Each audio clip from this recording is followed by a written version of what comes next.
నమస్తే. ఇన్నాళ్ళు నన్ను సపోర్ట్ చేస్తూ, ఎంకరేజ్ చేస్తూ మీ ప్రేమని నాకు అందిస్తున్న ప్రతి ఒక్కరికి కృతజ్ఞతలు. అలాగే ఈ వీడియో కూడా ఖచ్చితంగా మీకు ఉపయోగపడుతుంది. లైక్, షేర్ అండ్ సబ్స్క్రైబ్ చేసి మీ సపోర్ట్‌ని నాకు అందించండి. అలాగే ఈ వీడియో పట్ల మీకున్న అభిప్రాయాన్ని కామెంట్ సెక్షన్‌లో కామెంట్ చేసి తెలియజేయండి. ఇప్పుడు వీడియోని చూద్దాం. నమస్తే. Welcome to our channel. నేను కుప్పా పద్మిని. ప్రస్తుతం మనతో పాటు వేదిక్ ఆస్ట్రాలజర్ అవినాష్ దాస్ ఉన్నారు. మాట్లాడదాం. అవినాష్ గారు నమస్తే అండి. నమస్కారం అండి. హెల్త్ ఇష్యూస్ అనేవి సర్వసాధారణంగా వినేటటువంటి పరిస్థితుల్లోనే ఉన్నాం. బికాస్ ఆఫ్ మన లైఫ్ స్టైల్‌ని బేస్ చేసుకొని డెఫినిట్‌గా హెల్త్ ఇష్యూ అనేది వస్తుంది. ఎండ్ ఆఫ్ ది డే ఎలా అయితే ప్రకృతి ఒక నియమం పెట్టింది. ఎప్పుడు తినాలి, ఎప్పుడు లేవాలి, ఎప్పుడు పడుకోవాలి, ఇవన్నీ ఒక నియమం పెట్టింది. మన బాడీలో కూడా బాడీ క్లాక్ ఉంటుంది అని చెప్తారు. దాని ప్రకారంగా మనం నడుచుకుంటే డెఫినెట్‌గా మనకి మంచి లైఫ్ ఉంటుంది. ఆ హెల్త్ ఇష్యూస్‌ని అధిగమించేటటువంటి శక్తి కూడా ఎక్కువ ఉంటుంది. ఇమ్యూనిటీ బాగుండటం అనేది జరుగుతుంటుంది కదా, ఒప్పుకుంటారు కదా? ఒప్పుకుంటానండి. రైట్. మరైతే ఈ హెల్త్ ఇష్యూస్‌ని అధిగమించడం ఆల్రెడీ అయిపోయిందండి. లైఫ్ స్టైల్‌లో మార్పు వచ్చేటటువంటి పరిస్థితి లేదు. అంటే మనం 2 విధాలుగా అంటే కాయిన్‌కి అదర్ సైడ్ మనం ఒకసారి చూసుకుంటే ఈ బిజీ లైఫ్‌లు లేకపోతే అరాకొరా జీతాలు వాటిలతో అందరూ పనిచేస్తే కానీ లగ్జరియస్‌గా లైఫ్ లీడ్ చేయడం అనేది జరగట్లేదు. అందరికీ లగ్జరియస్ లైఫ్ కావాలి. సో, ఆబ్వియస్‌గా మరి మీకు డబ్బులు కావాలా, ఆరోగ్యం కావాలా అంటే ఒక త్రాసు ఎక్కువ అయితే తూగుతోంది. మాకు డబ్బులు కావాలంటే డబ్బులతో ఆరోగ్యం తెచ్చుకుంటాం అనుకుంటాం. Which is not correct. డబ్బులతో ఆరోగ్యం వచ్చేటటువంటి పరిస్థితి ఉండదు. ఆరోగ్యమే మహాభాగ్యం. సరే, ఇవన్నీ పక్కన పెట్టేస్తే అసలు ఆరోగ్యం మెరుగుపడటం కోసం ఏం చేయొచ్చు? ఫస్ట్ అసలు మీకు లగ్నం గురించి చెప్తా. హెల్త్ అంటే లగ్నం. లగ్నం అంటే హెల్త్. మన బాడీలో చక్రాలుంటాయి. ఫస్ట్ మెయిన్ సహస్ర చక్రం. మొదటిది లగ్న చక్రం అంటారు. సహస్ర చక్రం. సహస్రారం ఇక్కడ ఉంటుంది కదా. చక్రం.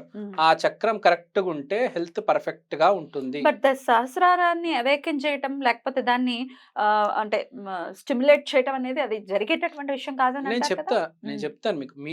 నేను స్టిమ్యులేట్ చేయమని చెప్పట్లే. ఉమ్. మీరు మొత్తానికి స్టిమ్యులేట్ చేస్తే అసలు మీరు మనిషి రూపంలోనే ఉండరు ఫస్ట్ ఆఫ్ ఆల్. అవును, అవును. ఇప్పుడు నేను చెప్తాను.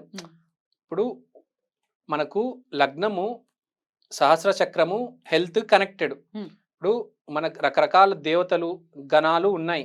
ఇప్పుడు రాజశ్యామల, బగాలాముఖి, తార, కాళీ, దశ మహావిద్యలు ఉన్నాయి.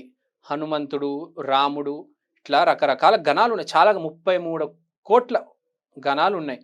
దాంట్లో మనకు ఒక గణం ఉంది, వజ్రయోగిని. అంటే ఆమె అమ్మవారి స్వరూపం కాబట్టి యోగిని. వజ్రం ఎందుకుంటా అంటున్నామంటే సహస్ర చక్రం దగ్గర ఆమెకి వజ్రం వచ్చేసింది. ఆ సహస్ర చక్రం యాక్టివేట్ అవుతే వజ్రం వచ్చేస్తుంది. అక్కడ మీరు గూగుల్కి వెళ్ళి వజ్రయోగిని అని కొడితే మీకు ఆమె ఇమేజెస్ వచ్చేస్తాయి. ఇప్పుడు వజ్రయోగిని గురించి చెప్పాలంటే బౌద్ధ ధర్మాన్ని పాటించే వాళ్ళు మీరు చూస్తే 70 కోట్ల మంది ఉన్నారు భూమి మీద. Tibet, Nepal, Bhutan, Indonesia, Thailand రకరకాల చోట్ల వజ్రయోగిని బాగా పూజిస్తారు. థాయిలాండ్ లో ప్రతి మనిషి 100 ఏళ్ళు బతుకుతున్నాడు. వజ్రయోగేశ్వరి అంటే వజ్రయోగిని సహస్ర చక్రం యాక్టివేట్ అయ్యి అక్కడ మనీ వచ్చేసింది, వజ్రం వచ్చేసింది.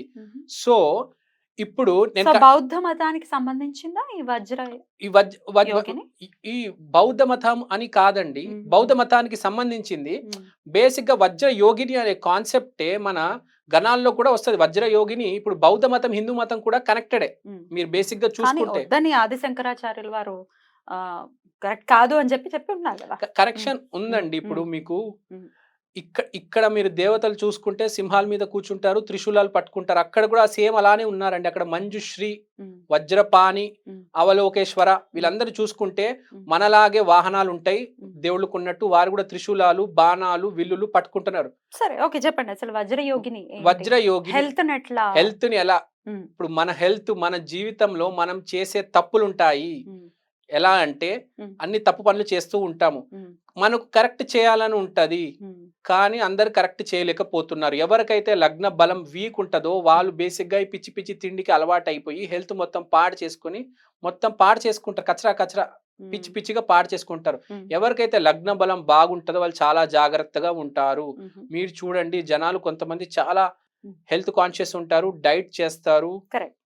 అసలు ఏంటి అవినాష్ గారు, లగ్న బలం అంటే ఏంటి? లగ్న బలం అంటే ఏం లేదండి, మన మీద కంట్రోల్, నియంత్రణ నియంత్రణ నియంత్రణ శక్తి. నియంత్రణ శక్తి. ఉమ్, ఈ వజ్ర యోగిని వల్ల మనకు నియంత్రణ శక్తి పెరిగి మనం పిచ్చి పిచ్చి తినకుండా జాగ్రత్తగా ఉంటాము. మెయిన్ గా ఇప్పుడు నేను వజ్ర యోగిని కొన్ని రోజుల నుంచి చేస్తున్నాను. నేను రోజు జాగ్రత్తగా తినేవాడిని కాదు. ఇప్పుడు నేను సడన్ గా మిల్లెట్స్ తింటున్నానండి. అవునా? ఇప్పుడు నేను బాక్స్ తెచ్చుకున్నాను. ఆ, రోజు నేను షూటింగ్కి వచ్చేటప్పుడు బయట ఫుడ్ తినేవాడిని. దాంట్లో వైట్ రైస్ ఉంటది, దాంట్లో వాడు స్వీట్ ఇస్తాడు, ఇవన్నీ తినకూడదు. కానీ నేను వజ్ర యోగిని పూజించిన తర్వాత ఇప్పుడు నేను మిల్లెట్స్ తింటున్నా, స్వీట్ మానేశాను. సో థాట్ ప్రాసెస్ లో కూడా చేంజ్ వస్తుంది Change వస్తది. అమ్మవారిని పూజించడం వల్ల. అసలు ఏంటి, ఎట్లా చేసుకోవాలంటారు మరి? వజ్ర యోగినికి మంత్రం ఉంది. మ్. మీరు ఓకే అన్నారంటే నేను ఫోన్ తీసి ఆ మంత్రం ఇప్పుడే చదవగలుగుతాను. లేదంటే మీరు యూట్యూబ్కి వెళ్ళి వజ్ర యోగిని మంత్రం అని కొడితే వచ్చేస్తది. ఈ మంత్రం ఎవరైనా చదువుకోవచ్చా? అంటే గురుముఖతగా తీసుకోవటం అట్లాంటిది ఏమైనా ఉంటుందా? ఇది చాలా బేసిక్ మంత్రం అండి. ఇది అనుష్ఠానం కాదు. అనుష్ఠానం అంటే గురువు ఉండాలి. ఇది జస్ట్ మంత్రం ఓం నమ శివాయ లాంటిది కాబట్టి వజ్ర ఉచ్చాటన చేసేటటువంటి మంత్రం, అంటే చాంటింగ్ continuous చేసే గా chant చేయటం. చాంట్ చేయడం. నేను చెప్పమంటే చెప్తాను, చెప్పండి, of చెప్తాను. course. Okay, 1 second. ఓకే అండి, మంత్రం చెప్తారా? మంత్రం చదువుతున్నాను. ఓం ఓం ఓం సర్వబుద్ధ దాకిని వజ్రవర్ణీయే వజ్ర వీరోషానీయే హం హం హం ఫట్ ఫట్ ఫట్ స్వాహ. ఇదండి. ఇప్పుడు మీరు ఆల్రెడీ మంత్రం చదువుతున్నా అన్నారు కదా, నేను చేసుకుంటున్నా అన్నారు కదా, మళ్ళీ ఎందుకు చూస్తున్నారు? నేను మెమరీ పవర్ వీక్ కాబట్టి నాకు గుర్తుండదు. నేను బేసిక్ గా వినడం ఎక్కువ జరుగుతుంది. కొంతమంది ఎవరికైతే గుర్తుంటుందో వాళ్ళు ఉచ్చారణ చేయగలరు. నేను వినడం ఎక్కువ బేసిక్ గా. వినేటప్పుడు ఇక్కడ చూసి నేను చదువుతూ ఉంటాను. సో కొంతమందికి మెమరీ ప్రాబ్లం ఉన్న వాళ్ళు అది చేస్తూ ఉంటారు. సో మీరు ఈ మంత్రం స్టార్ట్ చేయంగానే మీ ఆటోమేటిక్ మీ డైట్ మారిపోతుంది. మీరు జిమ్ జాయిన్ అవుతారు, మీరు వాకింగ్ చేస్తారు. బాడీ అనేది ఒక టెంపుల్. దీంట్లో చెత్త వేయడం కాదు, దీని ఒక టెంపుల్ లాగా చూసుకోవాలి, మంచిది వేయాలి దీంట్లో. కాబట్టి మీరు ఈ మంత్రం ఎవరైతే స్టార్ట్ చేస్తారో వాళ్ళకి చాలా మంచిది. ఎన్నిసార్లు చేసుకోవాలంటారు ఈ మంత్రం? మీరు ఎంత కుదిరితే అంత చేసుకోండి. మీకు ఎంత హెల్త్ ప్రాబ్లం ఉంటే అంత మీరు చేసుకోండి.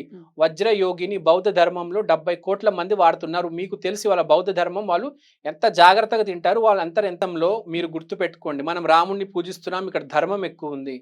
వాళ్ళు వజ్రయోగిని పూజిస్తున్నారు, బౌద్ధాన్ని పూజిస్తున్నారు. కాబట్టి శాంతి, హెల్త్ ఎక్కువ ఉంది వాళ్ళకి. రైట్. మనము అనుకుంటున్నామేమో కానీ మన జీవితం, మన దేశం అనేది మనం ఎవరిని కొలుస్తున్నాము అనేది దాని మీద ఆధారపడి ఉంటది. కాబట్టి నేను చెప్పేది ఏంటంటే వజ్ర యోగిని ఈజ్ వెరీ వెరీ ఇంపార్టెంట్. ఇప్పుడు టైం వచ్చింది మన భారతదేశానికి, సౌత్ ఇండియాకి వజ్ర యోగిని పూజలు, వజ్ర యోగిని మంత్రాలు ఉచ్చారణ చేయాలి. హెల్త్ ఇంప్రూవ్ చేసుకోవాలి. ఇప్పుడు మీరు చూస్తుంటే కూడా మెల్లిమెల్లిగా హెల్త్ ఇంప్రూవ్ అవుతుంది. జనాలు చాలా జాగ్రత్త పడుతున్నారు. బ్రౌన్ రైస్ తింటున్నారు, మిల్లెట్స్ తింటున్నారు, వాకింగ్ చేస్తున్నారు, జిమ్ కి వెళ్తున్నారు, హెల్త్ ఇంప్రూవ్ అవుతుంది. ఇప్పుడు మీరు చెప్పిన వజ్ర యోగిని దగ్గర రైట్ అండి, లగ్నానికి సంబంధించిన దేవత. అయితే దీనికి శాస్త్ర ప్రమాణం ఏంటి అని అడిగే వాళ్ళు ఉంటారు, దానికి మీ సమాధానం ఏంటి? శాస్త్ర ప్రమాణం అమ్మవారి గణం ఇది. మీరు గూగుల్ కొట్టండి, మీకు ఫస్ట్ హెల్త్ ఇంప్రూవైజ్ అయిపోతుంది. సైడ్ ఎఫెక్ట్స్ ఏముండవు? సైడ్ ఎఫెక్ట్స్ కాదండి, అన్ని ప్లస్ ఎఫెక్ట్స్. సైడ్ ఎఫెక్ట్స్ ఏముండవు. మీకు బాగా కలిసి వస్తుంది. నేను సబ్స్క్రైబర్స్ చెప్పేది ఏంటంటే మీరు మంత్రం స్టార్ట్ చేయండి. ఏ రోజు మొదలు పెట్టమంటారు ఇది? మీరు గురువారం రోజు, ఇవాళ గురు పుష్యమి యోగం, లేకపోతే ఏ గురువారం అయినా మంచిది. ఇది ఆల్రెడీ అయిపోయింది, హాఫ్ డే అయిపోయింది కాబట్టి గురువారం రోజు మంచిది. హెల్త్ ఎప్పుడైనా కాపాడేది ఇచ్చేది గురువే కాబట్టి గురువారం రోజు మొదలు పెట్టుకుంటే మంచిది. థ్యాంక్ యూ సో మచ్ అండి, నమస్తే.